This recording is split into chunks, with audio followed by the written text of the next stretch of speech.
It is my pleasure to introduce August Elias Brunsman IV, the Executive Director of the Secular Student Alliance.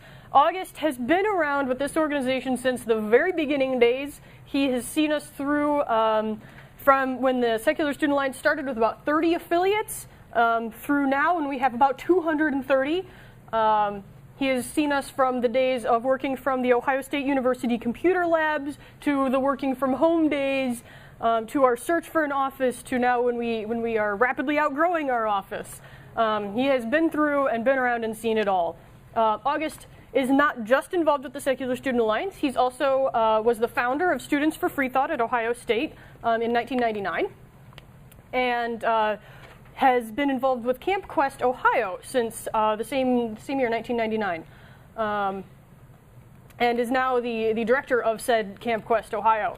On top of that, he has worked as a programmer for the Institute for Humanist Studies, and he is involved with the board of directors for, not the board of directors, board of directors for the Secular Coalition for America, which is your lobbying organization. So with all that under his belt, August still manages to remain quite humble and never accepts the amount of praise due to him. So please join me in welcoming August up here. Thank you, Liz. That was very nice.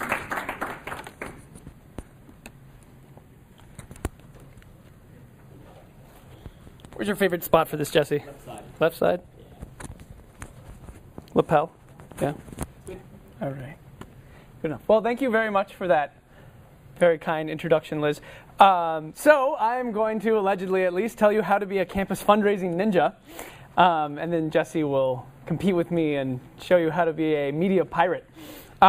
The slides are okay, but there's some of the things that I'm presenting that the screen resolution really isn't adequate. So there's a handout, which I strongly recommend you turn to. It is page 23 in your booklet, and we will spend some time on page 24 as well, where you get to see the Buddha with the Gatling gun ad on the next page, which I find hilarious.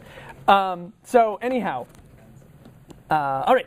So, all right. Fundraising is an inherently unnatural act, and it can be kind of scary to ask people for money. And whenever I'm embarking on a scary task, I like to have a song to sing to myself in order to keep my spirits high. As those of you who have known me for more than a little bit may know, I am not actually capable of singing or really even imitating singing-like activity. So I did not come up with a song, but I do have a refrain. So this refrain will guide us through the presentation this morning. It will be our campus fundraising refrain. So I encourage you all to read along with me as we go through our campus fundraising refrain. So number one, if your group exists, it's worth funding. Come on. If your group exists, it's worth funding. Funding is about partnering. Understand what your partners want. Funding streams are like habits or relationships. And diversity rules. And that's the end of the campus fundraising refrain. I tried to keep things simple. And I hope that you were being good humanists and atheists and reading ahead before you read the things and that you agreed with them. No social pressure. If you disagree with my approach to campus fundraising, I don't expect you to parrot it with blind faith. So we'll move through these four refrains in some detail. So number one, if your group exists, it's worth funding. And I might add a twist to this, which is very related to what Liz was saying about what prevents your group from dying doing things. Well, if your group is doing things, it's worth funding, might be another way to interpret this. If your group exists and doesn't do anything, it should probably stop existing and clear the road for somebody else to create a better group. But your group, this thing that you are pouring your time into, that nobody is paying you to do, that you're doing because you have these values you want to espouse or this community you want to create, other people, sometimes even people that do not share your enthusiasm for secularism at all, are interested in funding your group. This is not you going to your parents after you have spent your book money on beer and telling them, Mom, Dad, I need more money. This is you finding partners which we'll get to more in a bit. But this is finding other people who agree with you that your group deserves to exist, who happen to have money. Some of them have been specifically charged with the task of taking the money that they've been budgeted and giving it to student groups. This especially includes your student activities fund, and frequently also there's money available in departments within your university. There are also all sorts of other off-campus funding streams, and we'll talk about those as we go through this. I'm just curious, how many people do use their student activities fund or whatever it's called to fund their group? Okay, who has a group and doesn't use that? Okay, all right, good. So more than half of you are using it. That's actually really encouraging. So in terms of thinking about what you're doing when you are going out to sell your campus group, these themes will come up again. Well, they come up frequently in the group running guide that we published. Do we have any group running guides with us? Did we bring any? No. Okay. Who all has seen a group running guide before? All right, Randall. Okay, like a third of you. We published this great book, which apparently we didn't bring any copies of. It's also online, called the Group Running Guide. And it offers some really useful outlines for sort of how to think about your group's activities. And there are these 5 areas. I sometimes jokingly refer to them as the 5 pillars of the SSA. So they are activism, community, education, service, and cooperation. And there is a heretical doctrine that there are only 4 pillars of the SSA that Jesse can talk about more later on. Really, really quickly, even though these are kind of all self-explanatory, these can kind of help you think through what your group does in order to structure a message to other human beings about how it ought to be funded.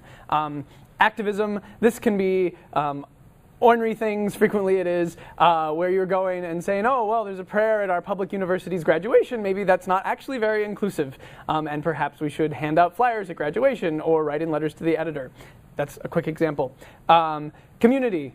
I think that is, well, so we're doing that here today. But also, I think that our groups frequently provide a refuge to people, especially who were raised in repressive homes, to have a place where their doubts are finally celebrated instead of being devalued and seen as a problem. And I think that community is really valuable and really important, especially when people are coming to form their identities about who they are. Having somebody who values that very important part of them is a really useful thing that we provide, especially in the minds of campus administrators who are trying to make sure that their students are all happy and not drinking themselves to death or doing other unsavory things. Education. So that, I think, has 2 prongs to it, at least internal and external. Internal, maybe your group is interested about stem cell research, so you get a professor to come in and talk about stem cell research, that hopefully somebody that works with stem cells. The English department might not be the first place to look. I don't know. So you might be interested in educating yourself about either the world you live in, just because, guess what, you live in this world, or maybe you'd be interested in having somebody come in and talk about humanism, so you can sort of like know more about what that is and are better able to communicate about it. And then sort of the outside is engaging the outer community. It's certainly the case that people within our groups don't even necessarily know or could give clear definitions for atheist, agnostic, humanist, naturalist, etc., let alone people who are not in our groups.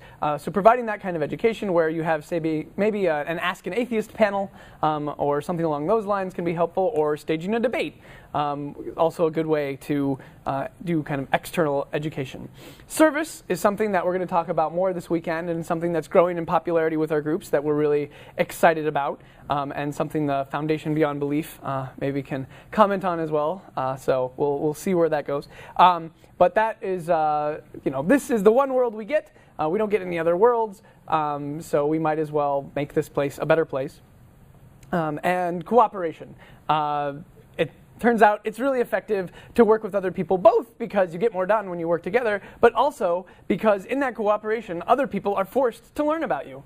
So when the student group at the University of Illinois goes down with Campus Crusade for Christ to New Orleans to do rebuilding work there, while they are driving down together, they all get to talk about what one another believe and learn about one another, and while they're down there and all that. So there is an exchange of information and creation of visibility and acceptance that happens when that goes on. So those are kind of 5 areas you can use to shape your message as you go forward. So that was, if your group exists, it's worth funding. So just so we have it, the campus fundraising refrain, if your group exists, it's worth funding. Funding is about partnering, understand what your partners want. Funding streams are like habits or relationships, and diversity rules. And yes, I will go through it again. I know you all got 1,600 on your SATs, and you're all brilliant, and you'll remember every word I said, but I do believe there's some value in repetition. So on to the next point. Funding is about partnering, understand what your partners want. So, as I mentioned before, this is scary, and since we only have my very meager attempt at a song, I can understand if you're still feeling a little bit nervous. So when I go into a complex situation where I really need to understand the lay of the land, I find that very little is more helpful than a matrix. Wait, no, not that kind of matrix. So I've created this campus fundraising matrix, which you will see probably an easier to read version in your packet here. Oh, is that? Well, wow, that is pretty big. Okay, so what is going on here? I will try to give you the lay of the land here. On the bottom here, we have startup cost. So this would be the amount of effort you have to put in to start a particular funding stream. So for instance, going and learning from your activities, your student activities department or whatever it's called, what forms you have to fill out in order to get funding from them, and then going and filling out the forms. Or say in the area of, say, an off-campus group, it would be learning if there is a off-campus humanist group in your neighborhood, and then finding out when their meetings are, and going to their meetings and meeting them. So those would be startup costs.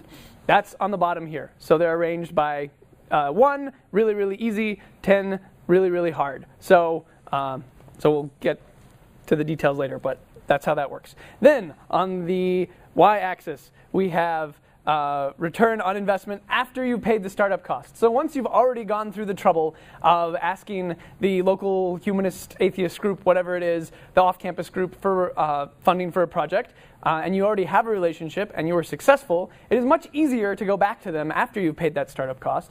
You don't have to pay it again. You don't need to get to know them again. So this is the return on investment after you've paid the startup cost. So once you've done that initial work, how hard is it to get more money out of that source? And 1 is very, very hard, and 10 is really, really easy. So, and then to just think about this, we want to stay away from really high startup cost and low return on investment after we've paid. That's bad. And we want to get over to here, the green star, where we have a really high return on investment after the startup cost has been paid, and there's a low startup cost. Unfortunately, there's nothing near the green star. At least nothing I've figured out. Maybe you guys will find something near the green star.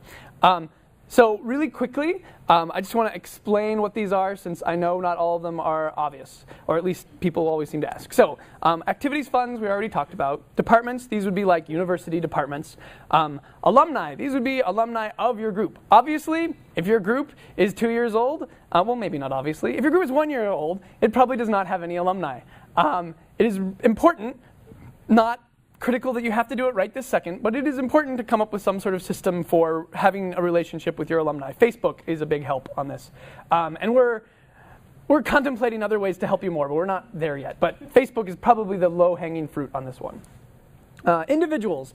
Individuals are basically people who you meet one way or another. Maybe they come to see an event that are like, oh, wow, I really think it's great what you're doing. Here's $25 to buy pizza at the next meeting or whatever. And there are ways to kind of get in touch with individuals and court them. And we won't have time for that today, but you can message me after the talk and after the weekend, whatever, and we can talk more in detail. Off-campus orgs, I talked about that a moment ago. This would be your local, I don't know, there's got to be one in Columbia, right? I just don't know what it is. But like Secular Humanists of the Low Country down in Charlotte, for instance. These are local groups. It's probably 50, 100 people. They probably only have a budget of $5,000, $10,000 a year. Oh, wait, only? What? So a couple $100s to that group to help you with a speaker or a service project, or maybe even a couple thousand if you're doing something really exciting, like say maybe bringing in Christopher Hitchens or Ayaan Hirsi Ali or something like that. Might not be that big a deal to them. They might be willing to help you. National orgs, so those would be Secular Student Alliance. We have a form on our website you can fill out and ask for project grant money. The grants aren't enormous. I think they, at the very top, maybe they go up to $500. Is that right? Up to 1,000. Oh, up to 1,000? Oh, wow. Up to 1,000. That's not bad. And I think the number of grants that we have turned down is you could count on a hand.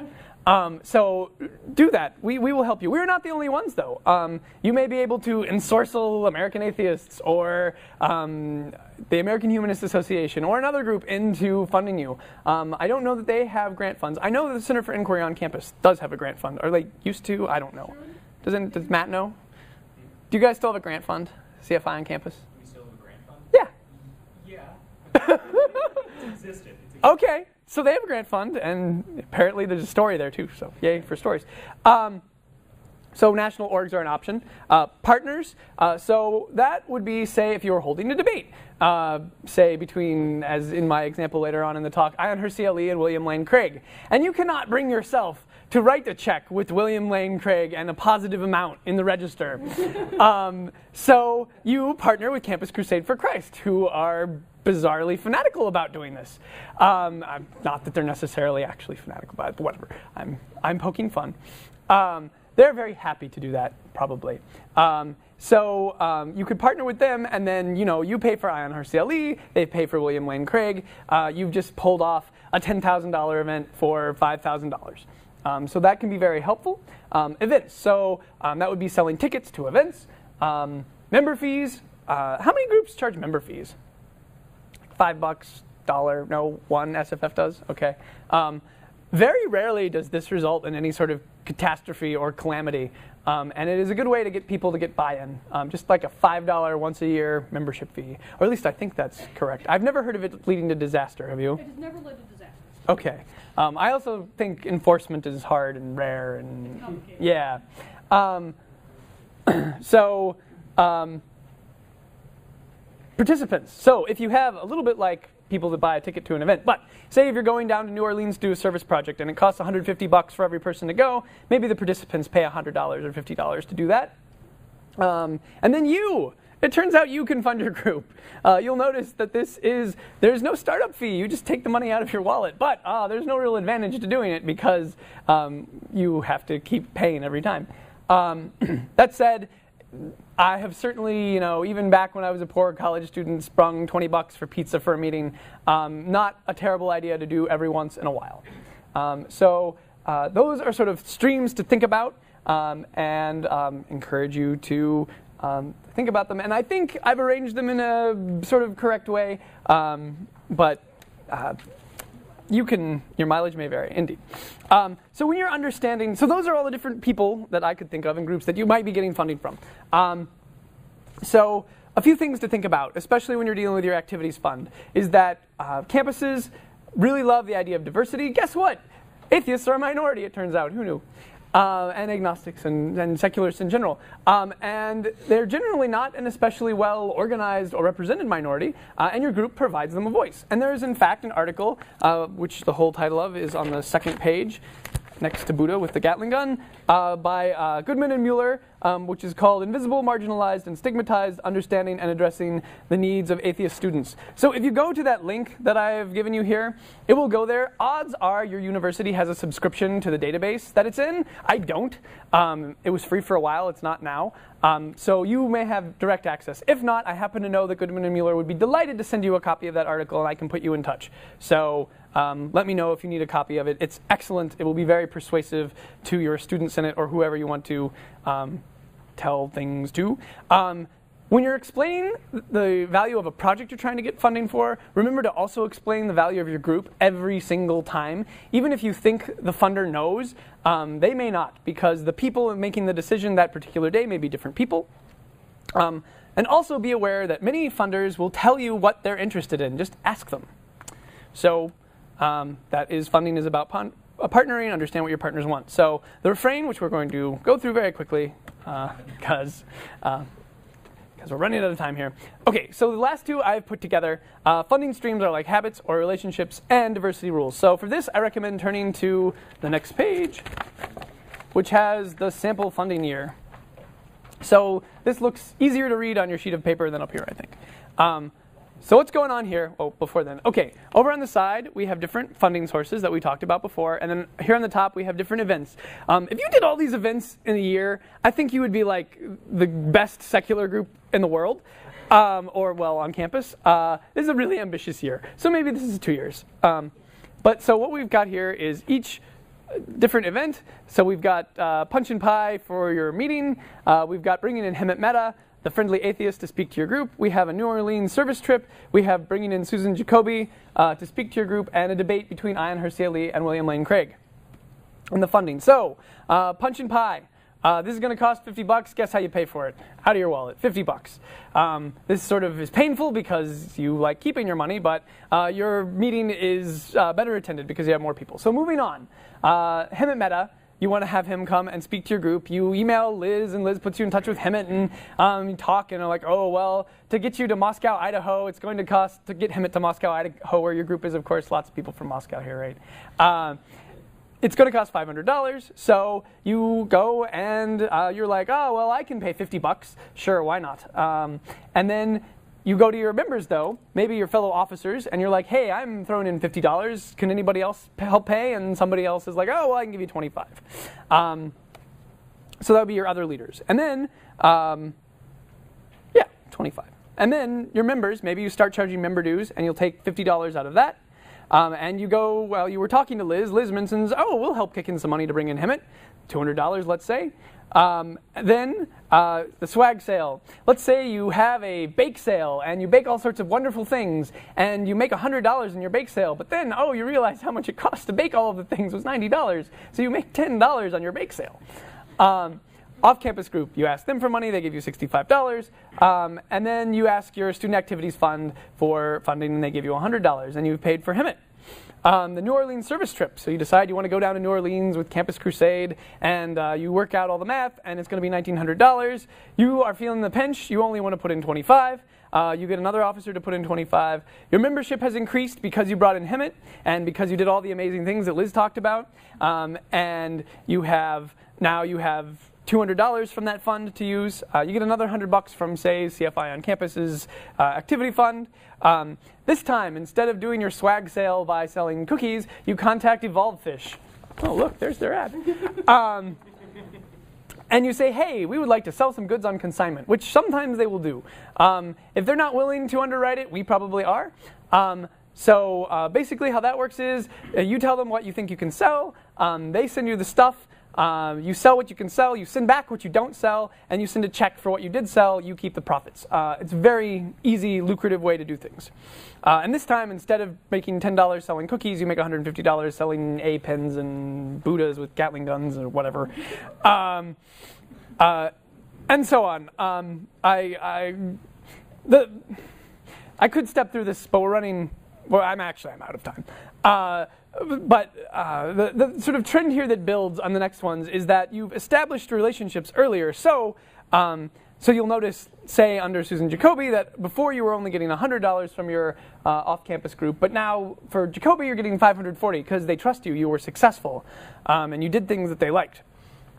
So it keeps building and building until at the pinnacle event you're able to fund a $25,000 event on your campus by building on these past sources. And if one of these sources disappears or falls off the map, or you upset them or something like that, you have the diversity card, the diversity reality that this time the local humanist group didn't want to fund us, but because we have membership dues, because we have a relationship with SSA and CFI on campus, because we have an activities fund that we have a relationship with, we had other sources of funding we could lean on when we needed to go and fund, Ion Hersey coming to campus. It doesn't cost us anything, personally. In that scenario, that's right. U is down to $0 in the $25,000 William Lane Craig.